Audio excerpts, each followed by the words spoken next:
Well, hi, neighbors. I'm Colin Folawn. And given all that's happened with the efforts to create an Eastmoreland Historic District, I thought that now would be a great time to talk with somebody who really knows their stuff when it comes to historic districts. And that person is Brandon Spencer-Hartle. Brandon is a senior city planner and historic resources manager for the Portland Bureau of Planning and Sustainability. Brandon, thanks so much for joining me today. Thanks for having me, Colin. I'm excited for our conversation today. Well, me too. Maybe you could start off by telling our viewers just a little bit about yourself and what you do. Sure, great. So as Colin mentioned, I'm a city planner with the Bureau of Planning and Sustainability. I've been in that role for 6 years now. And in my role at the Bureau, I manage the city's long-range policy framework related to existing and historic buildings. That looks like a variety of things. Some of those things are ensuring that the city is compliant with state, federal, and regional laws. Some of that work looks like working in conjunction with community organizations, individuals, partners out there who are documenting historic resources, engaging in research activities, looking at some of the environmental benefits or the social costs of historic preservation, so that the city has a partnership with the community as we learn more about our historic places and look to diversify what it is that we consider to be historic.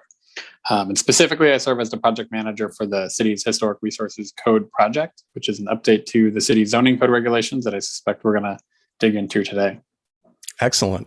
Well, I want to chat with you because there are a lot of folks living in Eastmoreland now who didn't live here when the historic district efforts were initially underway. And from what I've heard, there have been some things that have changed since the inception of those efforts. But maybe we could start with some basics. Just the concept of a building as an historic resource is pretty intuitive, but maybe you could tell folks watching or listening to this what an historic district is. Yeah, good question. So a historic resource can be anything. So the place you went to school, the house that you grew up in, where your grandma's store was, all those types of places might be a historic resource, but it doesn't necessarily mean that they're significant or that they're worthy of the collective effort to protect those places. So historic resource kind of a broad category of everything out there that exists or has ever existed. Specifically, in Oregon and its states around the country, there are historic landmarks and historic districts. And those are places that have gone through a listing process to evaluate whether or not a place, in this case, we're going to talk about districts, whether a district, a collection of buildings or a collection of resources tells some important story. And a historic district can be designated, so formal process, designated either by the Portland City Council or by the National Park Service. And the National Park Service generally here in the city of Portland has been the agency who has administered that historic district designation process since the mid-1990s for us. So historic district, a collection of buildings, a collection of places that tell a story that's significant in some area of American history. That's a great explanation. And as I understand it, within a historic district, you can have contributing resources and non-contributing resources. What's the difference between those two? Yeah, so in the federal framework for creating a historic district, in that boundary, so historic district, sort of imagine a lasso around a place that shares a common story or a common theme of stories. Some of the buildings or parcels may help tell that story. Some of them not so much. So a contributing resource is a property that shares common thread of history to the district as a whole that was built or occupied during a historic period. We call that the period of significance, and that has been only minimally altered since that time. So if you're thinking about a neighborhood historic district, for example, a contributing building would be a house, a garage, a structure built during a historic period that largely looks like it did when it was built or occupied. Non-contributing building, on the other side, is something that was built in the more recent past, let's say maybe the last 50 years, a place that's been altered, maybe beyond recognition, or a parcel that's never had development. So a vacant lot would probably be a non-contributing resource. A house built in 1910 that still maintains its original architectural design, probably contributing. And I should say too, and we'll talk about this I'm sure later, a contributing resource could be a house, it could be a garage, it could be, in some rare instances, a flagpole. So contributing resource, not always a house, but in the case of most of our historic districts, you could think of them as the houses and the garages. Got it. That's super helpful. So, thinking about Eastmoreland specifically, so the homes that were designated contributing versus non-contributing, some of them might have been changed a lot since the initial nomination was submitted. Is there a way for homeowners to change or petition to be non-contributing if they were earlier designated as contributing?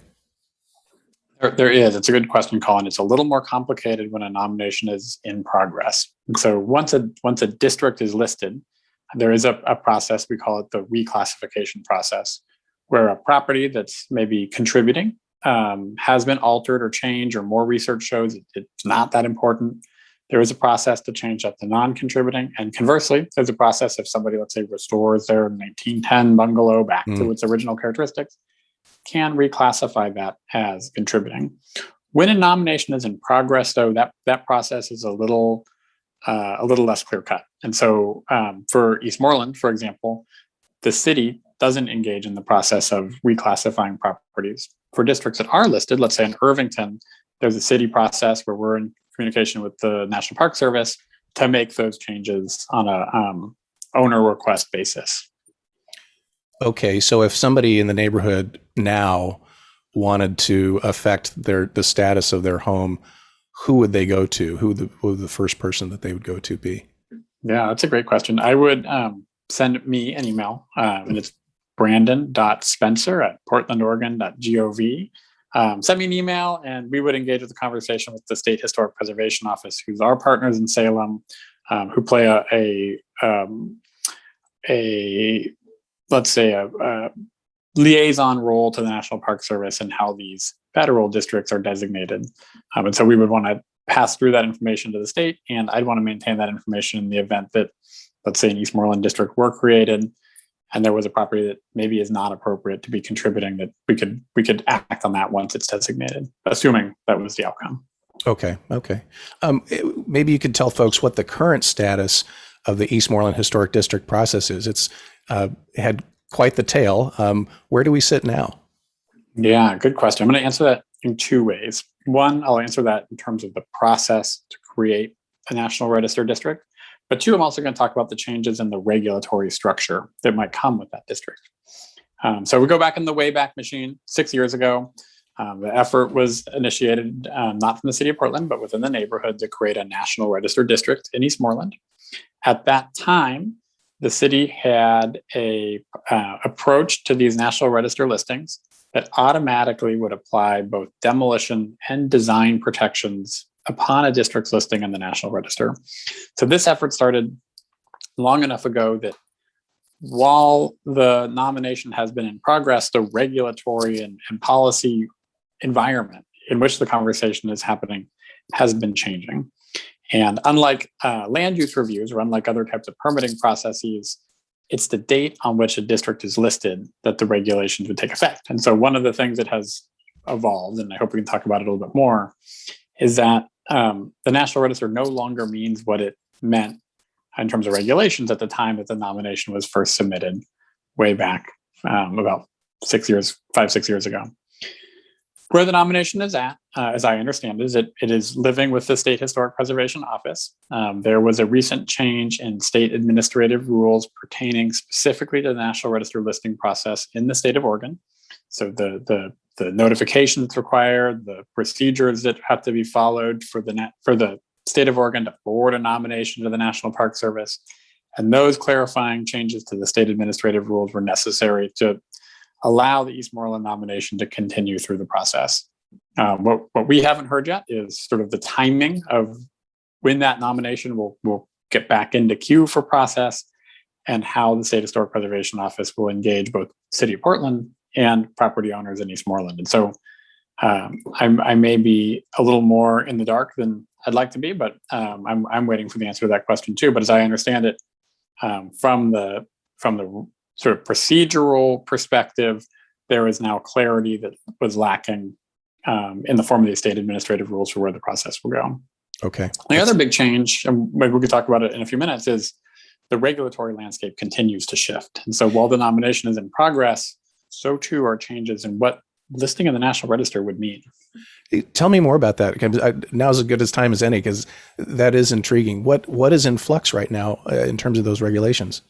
Yeah, great question. So when the Eastmoreland nomination was first conceived of, again, back 5-6 years ago, the city of Portland had an approach codified in the zoning code that listings in the National Register of Historic Places automatically conveyed city historic district status.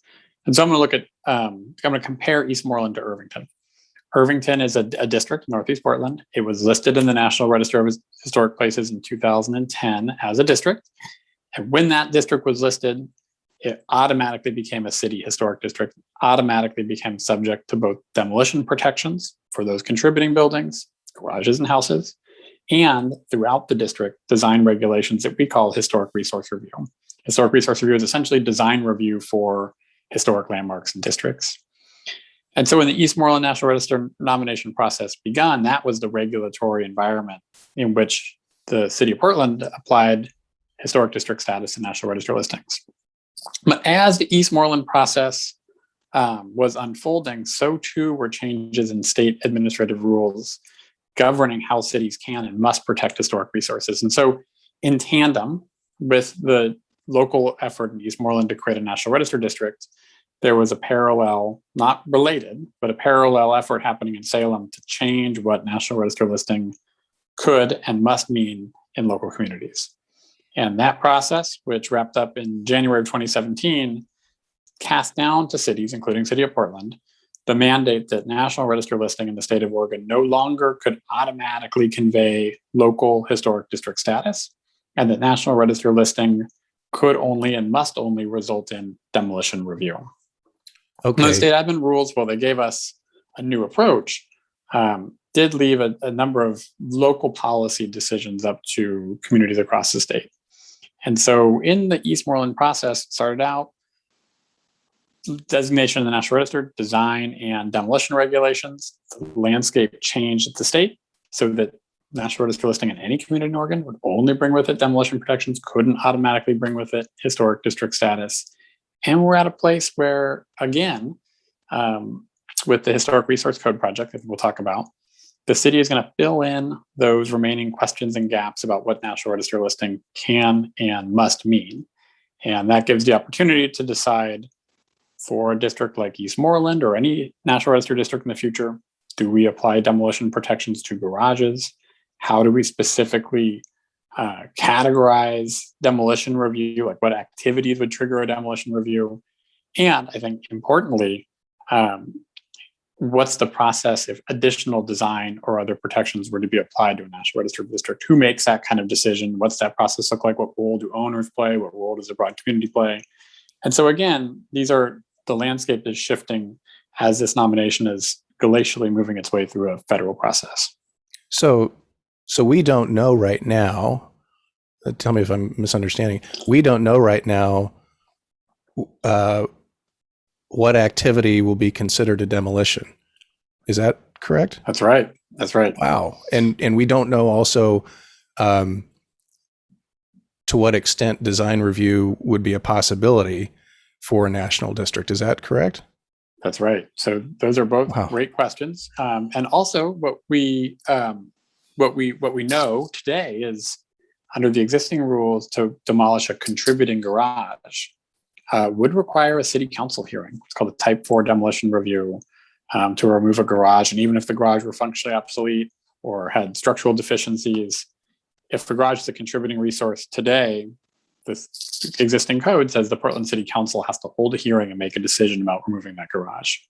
It's a lengthy and costly process, and one that we do have policy choice on locally. Should garages be subject to demolition review? And if so, what type, or should they be exempt altogether? And these are the kinds of, let's say, important but nuanced policy calls that the city needs to make in the near future so that we have clarity and we have,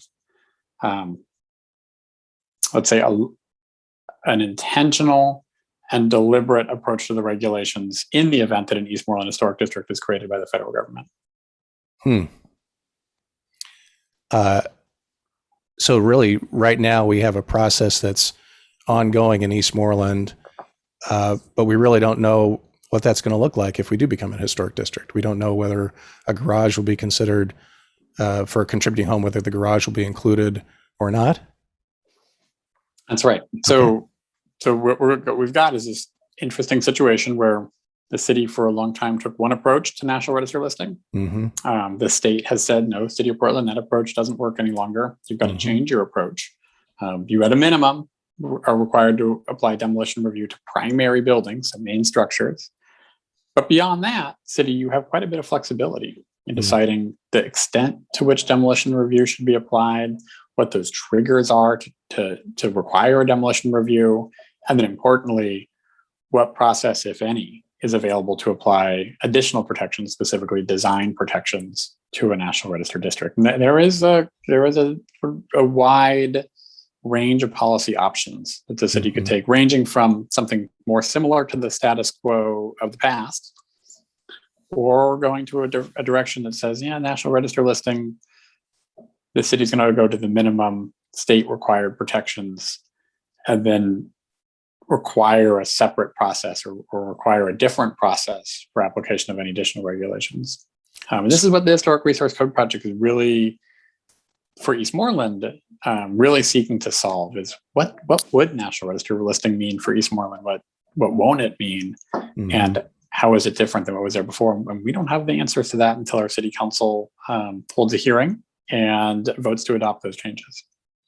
And if folks want to see what the current, I presume the changes have been proposed and are being considered. Where would folks want to go if they want to see what those look like?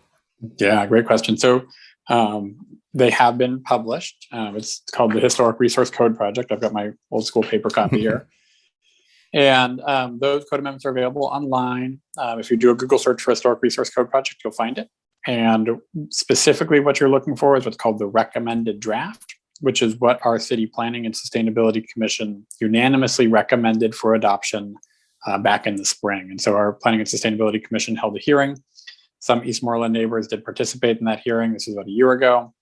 Planning and Sustainability Commission made refinements to the code proposals. They really thought through details, and they made a formal recommendation that the City Council adopt those code amendments. And so that final version of the code proposal is available online. City Council does have the policy option to make changes from that recommendation. So what's in the recommendation, whether it's favored or not so much, all of that is still up in the air until our City Council holds a hearing, considers amendments, and votes to adopt. And is that hearing the one on November 3rd? November 3rd, 2 p.m. Public testimony window has been open since July and will remain open until at least November 3rd and possibly longer at council's discretion. And so this is a great time to help this current city council, many of whom weren't around when the Eastmoreland National Register District was first proposed. And many of them haven't heard about the situation in Eastmoreland. Great time to help inform the city council, a great time to submit written and verbal testimony about code specifics, about regulatory specifics, but also help educate city council and help educate other testifiers about the experience, good, bad, and ugly, and help them be able to come to a comfortable decision about what National Register listing looks like in Portland in the future. Well, that's really good to know, and I'm glad we're talking about that. I guess with everything that's in flux, if Eastmoreland were to become an historic district today, if Eastmoreland were to become a historic district whenever that happens, do we know what restrictions with some certainty there would be on homeowners? Yeah, good question. The way that these code amendments are structured is that they look at National Register listing retroactive to 2017. And so when the state changed the rules, it set down a sort of a point in time where we locally are saying essentially that when the state rule changed, everything listed in the National Register after that point in time, January of 2017, will be treated differently. So whether or not an Eastmoreland Historic District is created tomorrow or in 6 years, the new code approach would apply to Eastmoreland since it was not listed before 2017. And so in terms of the timing of the listing, this new approach will apply regardless.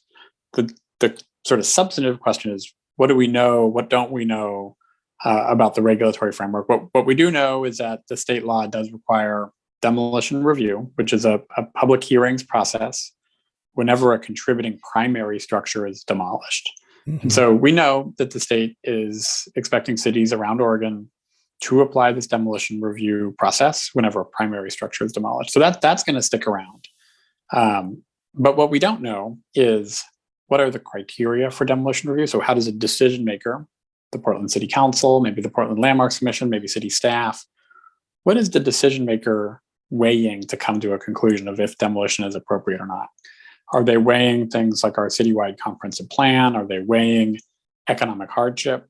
Are they weighing affordable housing? Are they weighing the production of housing? We have some local flexibility in determining how we want to balance those scales. The state does say, hey, you've got to consider the significance of the historic resource. You've got to consider economic consequences. But the state leaves it to local governments to decide how to set the scale, how to balance that. And so that's an outstanding question. The garage question is an outstanding question. And then lastly, an outstanding question is, what's that trigger for demolition? What amount of change is tantamount to a demolition? Is replacing a demolition? Is leaving one wall standing a demolition? City staff have put together a set of triggers for demolition review that would look like the entire building is demolished, half of the building and half of the roof is demolished, half of the front-facing facade is demolished. Some of these things that get at if half or more of the building goes away, that would be demolition review. But window replacement, maybe not so much. New dormers, maybe adding a story, not so much. And so there's going to be discussion about where are we going to draw that line about what is and is not triggering a demolition review. So these are all things we don't know today. And so there are a number of individual property owners out around the city, not in Eastmoreland, who are waiting for these code amendments before they seek individual landmark status, just wanting to know where is it going to fall. It seems reasonable. I mean, you want to know what the ramifications of changing the status of a district or not a district. What does that mean before it goes into place so you can make a decision? Well, and I'm certainly sympathetic with everyone in Eastmoreland, new and old, because the landscape has been shifting. In the last 5 years, 5 years ago, we were at a place, and I was at Dunaway School talking about how National Register listing automatically brings historic district status, which automatically brings all these design demolition regulations. Well, the world has changed in the last 5 years, and even though I wish I could go back and forecast a different future and know what was to come, those rules apply at the time a district designated. So Eastmoreland didn't get designated back in 2016, 17. So it will be subject to the rules that will be in place in the future. Whatever those are. Whatever those are. So, Will, you talked about demolition review, and that sounds like something, are demolitions all prevented in a historic district, or can demolition still occur? Good question. There are certain activities that are what we call prohibited. There are things you can't do in the city. Demolition of historic landmarks and buildings in historic districts are not prohibited. They can occur. The only requirement is that there be a review. That review be at a public hearing, and it consider factors and weight criteria. And those criteria are being rewritten in this project. But demolition review can result in yes, no, or yes with conditions. And in our experience with demolition review in the city, it's there's no general rule about demolition review. There have been demolition proposals that have been approved, ones that have been denied, and ones that have been approved even as recently as this summer, approved with conditions. So yes, you may demolish, but you need to do X, Y, and Z to mitigate. Okay. What I'll say too is the current approach to demolition review is a really narrow list of approval criteria. There's and approval criteria is basically the question. Does your demolition support this criteria? And in demolition review, you need to meet one criteria. Today, there are two offered. What's being proposed in the future is a list of 4 options for an applicant to choose from. And so, in a potential Eastmoreland Historic District as proposed, there are more routes to get to yes in demolition review than exist today. We're not taking that same approach for individual landmark structures, or single places that are designated, Pittock Mansion or Baghdad Theater. But in historic districts, what we've heard from a broad spectrum of the public is there needs to be a little more range of discussion points around demolition review based upon a variety of competing public policy goals. And that is going to be one of those areas that I can't forecast the future, but I suspect our city council is going to be making some tweaks at the 11th hour here about what that approach is.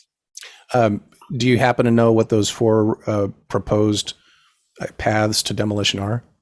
Yeah, and we're going to keep it specific to Eastmoreland here in this one. Okay. Since, like I said, there's some difference with individual landmarks. There's some difference with our downtown districts, but we're going to talk about Eastmoreland. Sure.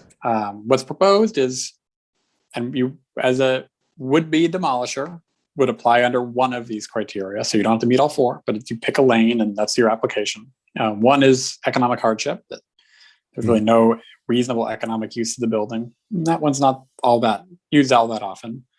2 is that your proposed replacement better meet the goals and policies of the citywide comprehensive plan. So sort of big picture, a lot of different routes to get to. If there's a proposed expansion of Dunaway School to have more classroom space, it requires removal of houses. There's no proposal for this, but that might better meet our comprehensive plan. It might better meet our comprehensive plan to remove a building and replace it with a community garden, or it could make better sense to meet our goals and policies of the comprehensive plan to replace a building with more housing or affordable housing. So that one's pretty open-ended.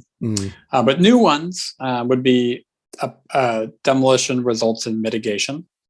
And the mitigation would stay in the National Register District and could support cultural, community, architectural, social history. And so it could look like public history events. It could look like reusing deconstructed material in the new building. It could look like supporting restoration of some community asset. Pretty open-ended, so it'd be a negotiated process. And then the 4th one that's proposed is that the demolition of a contributing resource result in more affordable housing on the site than would result from keeping the building. And affordable housing is defined as 60% of the median family income. And so that one's a little squishy, but if under the new residential infill project or the allowances for additional housing types, if a development team were proposing to incorporate affordable housing into a triplex or a quadplex or a duplex, that would be one route to get to yes in demolition review. Still a hearing. There's still some negotiation that happens. I have heard from a number of people in the last month that there's interest in having more criteria. That while those may be useful, those may set a good set of options for policy. For that sort of policy framework around demo review. I know City Council is going to hear from more interested members of the public who are saying, okay, is there another way to look at this? How can we set that table from demo review? Yes, state law says we have to do it, but we have that local policy choice of how we set the table. Interesting. So if a home is if there is demolition review, and let's say a home is approved to be demolished with or without conditions, being in a historic district, does that place any restrictions or guidelines on the size or appearance of the new structure, whether it's a home or a duplex or what have you? It did in the past. And so again, when I was with all of you back in 2017, when automatic historic district status and all the bells and whistles to come with it was the consequence of National Register listing, the answer would be yes. But the answer now is no. And even regardless of the areas of policy choice that the City Council has in adopting these local code amendments, there is not the ability of the city, nor the let's say the staff belief that National Register listing should require that type of demolition review or design review. So let's say a contributing building is approved in demo review, the replacement building would be subject to the same rules as exist today for new construction. Non-contributing building in a National Register district, that non-contributing building, no demolition protections, no design regulations on the site. Got it. So a few hypotheticals maybe, and maybe the answer you're going to give me is we don't know yet. That's fine. So for example, I live in a nice little 1930s home in the heart of Eastmoreland, quite happy with it. The garage, not so much, hasn't weathered the years very well at all. And so one of the things that I've been pondering is, well, if Eastmoreland were to become an historic district, would there be a path if I were to choose to replace that garage with, say, an accessory dwelling unit or a garage and a living space above it? I mean, would that fit in one of those 4 criteria that you mentioned? The recommended ones? It could. But I think there's a policy question of whether your garage should be subject to demolition review at all. Yeah. And the staff perspective has been probably not. And the Mm. Planning and Sustainability Commission felt strongly that garages anywhere in the city, contributing or not, should not be subject to demolition protections. And there's a couple of reasons for that. One, demolition review as a land use review is time intensive, and the application fee is high. But also, so too is the exposure to public hearing and potential for appeal and city council hearing. And so today we have, I'll use an example, Ladd's Addition. Ladd's Addition is a historic district, both listed in the National Register and designated by the city. So it's got all the protections in place. Demolition of a garage in Ladd's Addition as a type 4 city council demolition review is an extremely high barrier for a property owner who may be looking to expand their garden, to build a small detached accessory structure for their aging parent, to have flexibility in the backyard for bike parking. And so we haven't seen all that many garages be demolished in Ladd's, but we have seen a couple of instances where property owners are going to city council through that type 4 process, testifying to our city council. It is a extremely burdensome process to take down a garage. But today's rules say that's the way it works. And city council could continue that in the future. They could eliminate it. The recommendation is to eliminate it. But I think if you're in Eastmoreland, you're wondering about this stuff of what would it mean for my garage? We're going to make that decision here in the next 2-3 months with city council. And that will be the lay of the land for the next generation of how we treat this. Wow. So diving even further into hypotheticals, we had that snowstorm this last winter, and if we were an historic district and one of those beautiful Eastmoreland trees landed on the entranceway of my home, just smashing it, and I need obviously to replace that entrance, would I have to replicate it, or could I do something different with that entrance area? Yeah, so great question. God forbid, but if the tree sort of destroyed your house and everyone made it out safely, there is one exemption to demolition review. It says if the building becomes a dangerous building, it is exempt from demo review. So if you were in an unfortunate situation anywhere in the city with a landmark structure or a contributing house and something catastrophic happened, there is an out from demolition review. But assuming that tree just damaged your entryway, this is where that threshold for demolition review is really important. Do we consider your entryway enough of the building that you've got to come in for a demolition review, or do we take a more pragmatic approach to what is a demolition? And assuming we take a more pragmatic approach, like what's been recommended to city council, that it's sort of half of the building or more, then you would not be required to, unless your insurance told you needed to or something like that, you would not be required to rebuild your porch, as it were. You could make those design changes. If you were in a if you were, I'm going to rephrase this. The city council can make a different policy choice, and that different policy choice could say, you know what, any exterior alteration of the building, we should probably have a demolition review to err on the side of caution, to be extra prescriptive about it. That's a policy choice that we could make. It's not what's been recommended, but it certainly is one of those questions that we need to have answered to know how are we going to approach that in the future. If Eastmoreland had been listed in the National Register 5 or 6 years ago, had automatically become that local historic district, then absolutely that would have required a review. Wow. But so that's really another known unknown at this point. It is. And it's, again, I think broad, big picture, we know, well, it's demo review and it applies to contributing buildings. There are a lot of details that really are important for us to know what the consequences of National Register listing look like. And like I said, this is why there's a handful of property owners citywide who are really interested in landmark designation, whether it's city landmark or National Register, but they're just kind of holding tight to wait to see where the city council falls in some of these nuanced but important questions.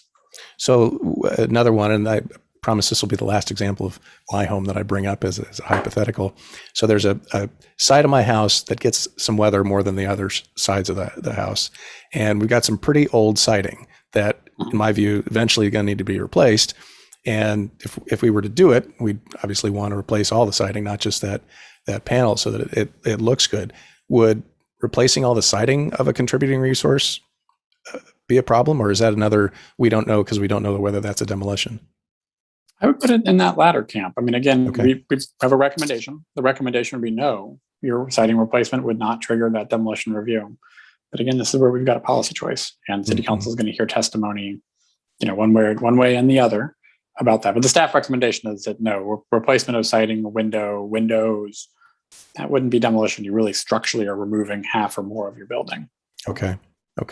So we've talked about the term design review, but maybe for the folks who aren't as familiar with that concept, and I think I heard you say that even though national and local are separate and design review doesn't automatically apply, there is a path where folks in a historic district could implement design review restrictions. Did I hear that correct? So yeah, you did. And this is where there's a policy choice. So the state law says local governments apply demolition review upon listing in the National Register. And if you want to apply more regulation, you can do that. That's a local choice.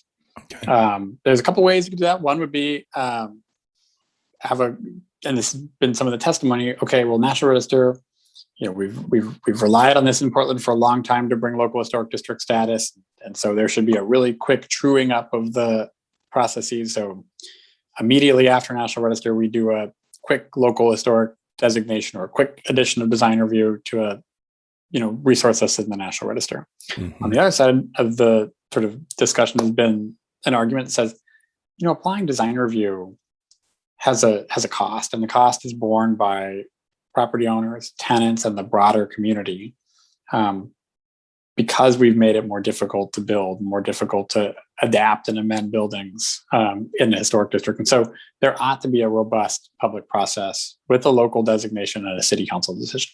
Mm-hmm. Me and my colleagues have been swayed by that argument that says, if we're going to add protections beyond what the minimum required by the state look like, then there ought to be a separate local designation process. And in that process, A, the full community should be engaged.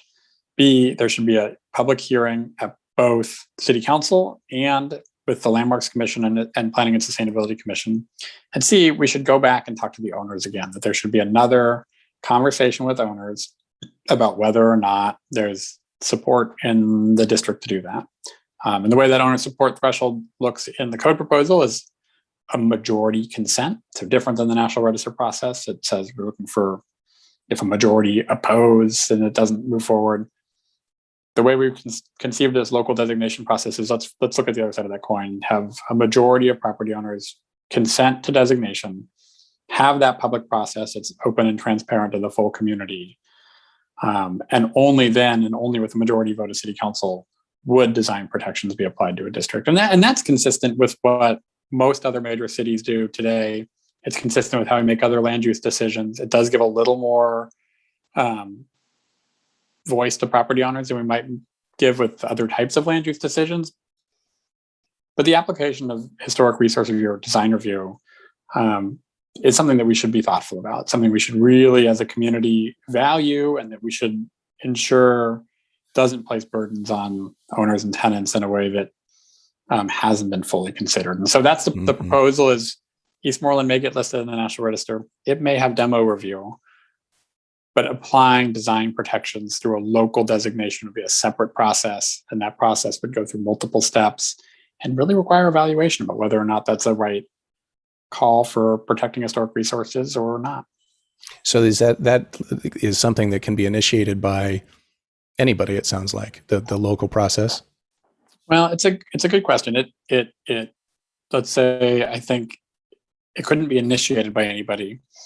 I think it could be requested by people. But what it would need is a champion on the Portland City Council to basically say, we really want to bring this project forward, or a coalition of city bureaus, commissioners on our Landmarks and Planning and Sustainability Commission. It would need to be a city process. And that city process certainly could be initiated by a deluge of requests to do something or council interest in doing it.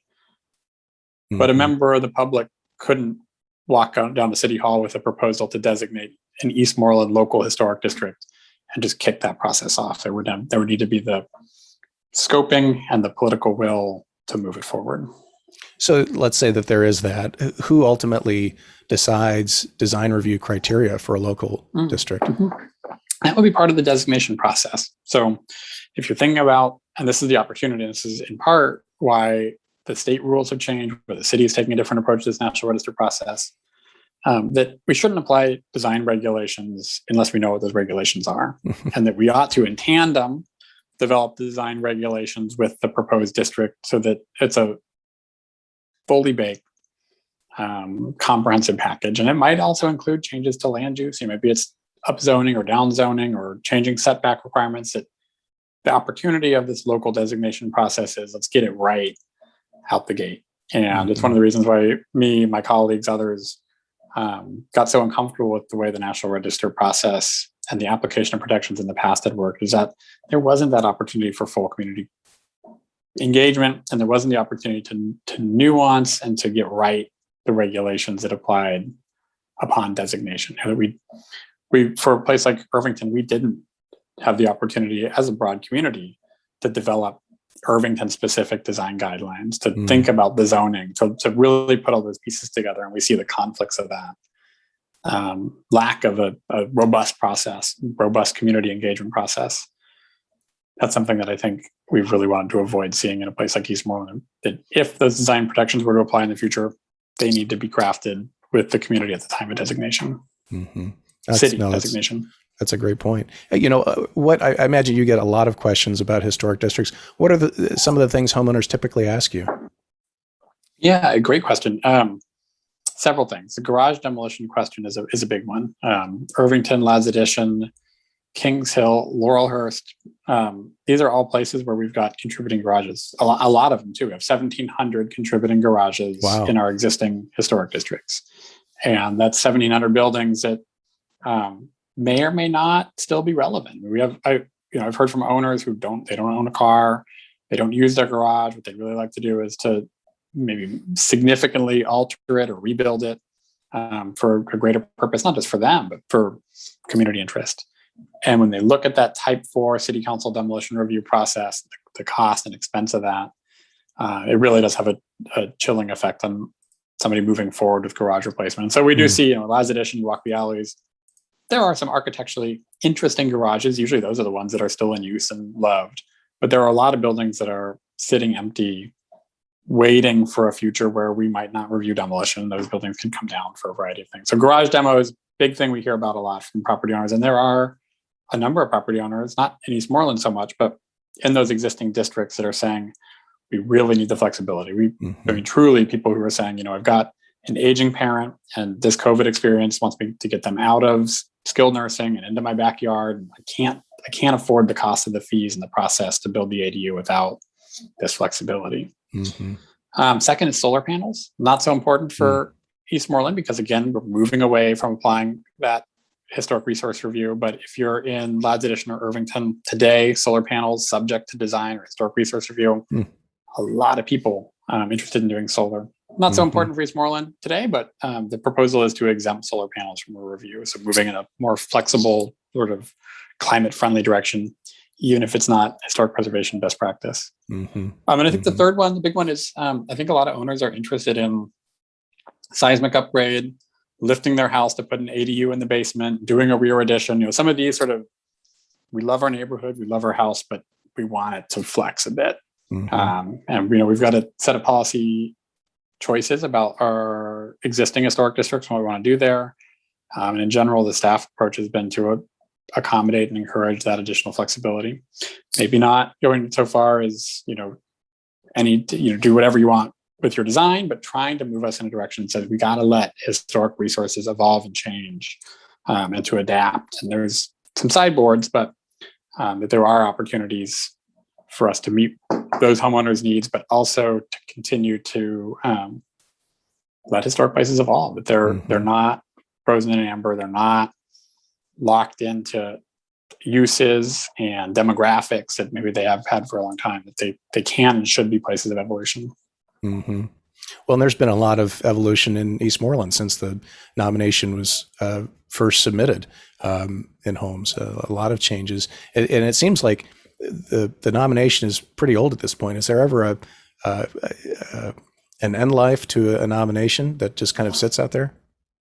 Yeah, it's a good question. So generally speaking, the documentation that backs up a nomination is good for a couple years. That just a sort of general rule is if you have skilled architectural historians and skilled preservation planners who go out and document a building or place, after 2 or 3 years, that data becomes less reliable. Alterations take place, buildings unfortunately have fires. Maybe the tree falls on somebody's porch and it changes. And so there is a general thought that 2 years is about the life expectancy of data before it becomes a little older. Those new state administrative rules I mentioned earlier generally take that 2-year approach, so there is a carve out for nominations that are currently in process. So anything listed in the future, that 2-year rule is going to be hard and fast. For those places that are in the situation that Eastmoreland is in, the process is underway, that 2-year rule would not apply. Interesting. So you've seen and managed many historic resources, and you're obviously very familiar with the historic districts in Portland. What's historic about Eastmoreland? That's a good question. I think this is where I should phrase this and say there's what the National Register process considers historic. That's a national program. It was never set up to be automatically conveying protections. It was always intended to be an informational resource that local governments might use to apply protections, but it was never intended. It's an unique Oregon-specific approach to it. So there's what the National Register program might consider to be significant or significant enough for designation. But then there's also what's important to protect. Something might be significant, but making the case for protecting that into the future is a somewhat different question. And what we know from the National Register is over time, our perception of the past changes and our perception of the significance of the past changes. I'll use Union Station as a great example. Union Station is on the National Register, primarily for architecture and trains, but that building was hugely important for Black history and working class history in the city. And when that nomination went through the National Register process, that social history, that cultural history was largely omitted.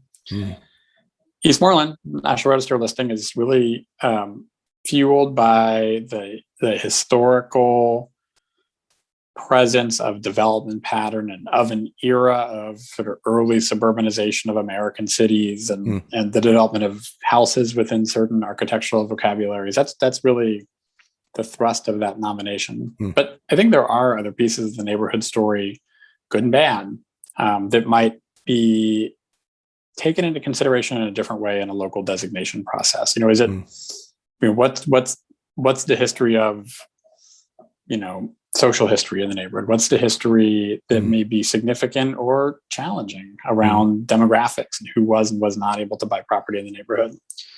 When I look at our counterpart cities in their local designation processes, there's a little more opportunity to poke at and to learn from all sort of sides of our history.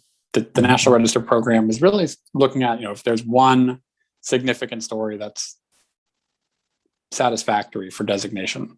Local level, there's more flexibility. And as our planning commission, our landmarks commission has thought about what criteria we use to designate local landmarks and districts, they have been more thoughtful about, let's look at the good and the bad side of this history before we make a designation decision. National Park Service hasn't quite gotten there yet.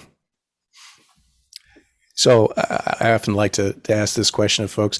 Are there any questions that I should have asked you, but I didn't today? That's the best one. I've always heard that was like a good end of interview question for people too. So I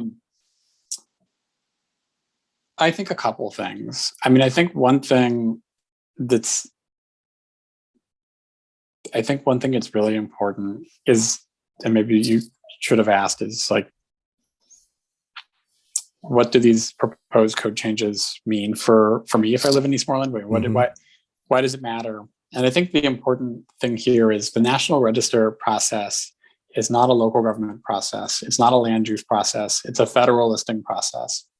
And that means that the city council, the planning commission, landmarks commission, they don't have the power to start or stop or conclude this National Register listing process. And so whether you support Eastmoreland National Register District or are opposed or have questions, on the ground and practically speaking for property owners and tenants, the local code amendments that are up for consideration by City Council next month will determine what National Register of listing does and doesn't mean for your everyday life, for your long-term plans, for your interest in seeing more housing or less housing in the neighborhood. And so while they're technical and while they're bureaucratic, the code amendments really do set a table that may have a meaningful effect on thousands of people's lives in Eastmoreland years and the decades in the future, and may have an effect on people who don't even live there today. And so I think while it's technical and bureaucratic, I do think that to the extent that people are thinking about their future and maybe the future of other people who don't even live in the neighborhood, the city council would really benefit from hearing more about the Eastmoreland story. Why there was a National Register nomination prepared, what the concerns have been, what people, think sort of would be missed opportunities in the neighborhood if one policy decision were made versus another. So I think that's really what's on my mind, is we want to get these code amendments right, and not just for Eastmoreland, but citywide, thinking about, what's the right approach to historic resources, who gets to make the decisions and under what criteria. So now is really the time for Eastmorelanders who want to have some input to get that input to the city council before the November 3rd hearing, so that input can be considered. Definitely. And I would say for those of you who don't want to read a whole brick of code amendments, that is okay. Just the perspective into the record of where you're at. People in Eastmoreland have thought about this a lot. People have given a lot of time, money, emotional energy.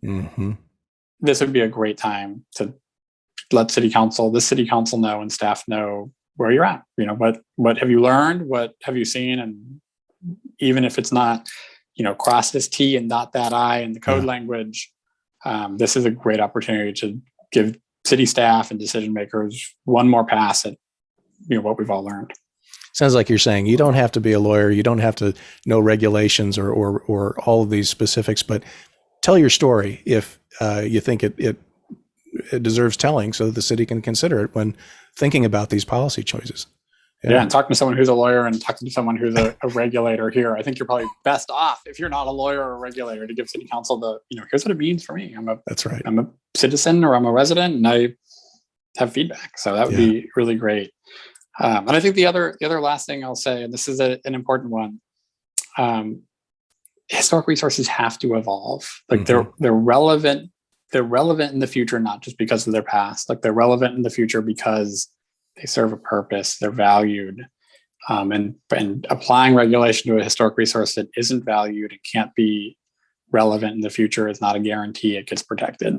The regulation alone is not a guarantee that we've stopped something from being demolished or changed. It's about continuing the relevancy of a place into the future. And that's a big part of these code amendments, is how do we do the best we can with the regulations to keep these places relevant and allow them to adapt. Yeah. So what's the best way for our neighbors to contact you if they want to find out more? Yeah, good question. You can shoot me an email. It's Brandon, BRANDON .Spencer, SPENCER @portlandoregon.gov. If you're interested in testifying, you can go on to the Historic Resource Code Project website, and there's a link right there that says learn more and testify. Click that. You can just drop your testimony in online, send a letter to the city council. You could sign up to testify on November 3rd. If none of that makes sense to you, just shoot me an email and I'll send you the links and we can talk more about it. But what I look forward to too, Colin, is once these rules are set, I think we'll be able to finally have a more concrete discussion about what historic designation would mean for Eastmoreland. And I hope it's not, how would I say it? I hope we can get those questions answered before decisions are made. Yeah. No, I think that's really important. Brandon, I really appreciate you taking the time today and sharing this information and answering these questions. We're going to try and disseminate this video so that folks in the neighborhood can learn more. And if we didn't get to a topic that they want to hear, hopefully they can contact you and get their questions answered. So really appreciate it today. Thank you, Colin. Look forward to it. And I hope I get to come back and do this again, whatever that future holds. It sounds great. Take care. Thanks so much.